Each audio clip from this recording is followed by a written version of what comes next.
Role model, நமக்கு முன்னுதாரணம் அல்லாஹ்வுடைய தூதர் ஸல்லல்லாஹு அலைஹி வஸல்லம் தான். லக்கத் கான லக்கும் ஃபீ ரசூலில்லாஹி உஸ்வத்துன் ஹஸனா.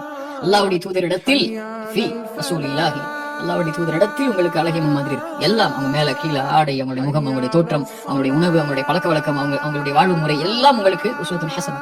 அல்லாஹ்வுடைய தூதரையும் அல்லாஹ்வையும் நேசிக்கக்கூடிய ஒரு மனிதன் அல்லாஹ்வுடைய தூதரை தான் முன்மாதிரியா எடுத்துப்பான்.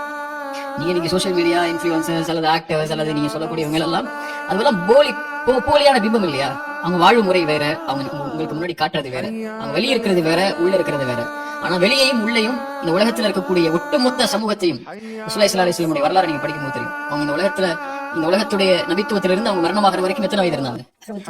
40 வயதுல இருந்து 63 வயது வரைக்கும் 23 வருஷத்துடைய ஒரு மனிதனுடைய வாழ்க்கை. அவ்வளவுதான்.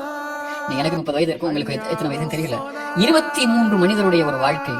ஒட்டுமொத்த உலகத்துடைய பெரும்பான்மை சமூகத்தை ஒரு மனிதரை அவங்க பார்த்ததில்ல. பாத்துருக்காங்களா இந்த உலகத்துல யாராவது? நம்ம வாழக்கூடிய ஜெனரேஷன்ல பார்த்ததில்ல. அவங்களுடைய உருவம் எப்படி இருக்குன்னு தெரியாது. தலைவர்களுக்கு இருக்கிற மாதிரி சிலைகள் அவங்களுக்கு கிடையாது. அம்பேத்கருக்கோ அல்லது காந்திக்கோ நேருக்கோ அல்லது இந்த உலகத்துல பெரிய பெரிய தலைவர்களா வாழ்ந்து மறைந்த ஹிட்லருக்கோ இந்த மாதிரி பெரிய பெரிய தலைவர்களுக்கோ இருந்து இந்த மாதிரி சிலைகள் அவங்களுக்கு கிடையாது, உருவம் கிடையாது, எதுவும் அவங்களுக்கு கிடையாது. ஆனா 23 மனிதருடைய வருடத்துடைய ஒரு மனிதருடைய வாழ்க்கை ஒட்டுமொத்த உலகத்துடைய மனிதத்துடைய பெரும்பான்மை சமூகத்தை அந்த மனிதரை நேசிக்கிற அளவுக்கு ஆக்குதுன்னா, அப்ப அந்த மனிதனுடைய வாழ்க்கையை தவிர யாருடைய வாழ்க்கை முன்னுதாரணமா இருக்க முடியும்? இல்லையா? 100ங்கிற புக் பத்தி உங்களுக்கு தெரியும். 100 லீடர்ஸ்ங்கிற புக் எழுதினவர் கிறிஸ்டின் இல்லையா? அவர் என்ன சொன்னாரு? என் தலைவர் நான் பின்பற்றக்கூடிய ஒரு இயேசு தான், ஜீசஸ் தான்.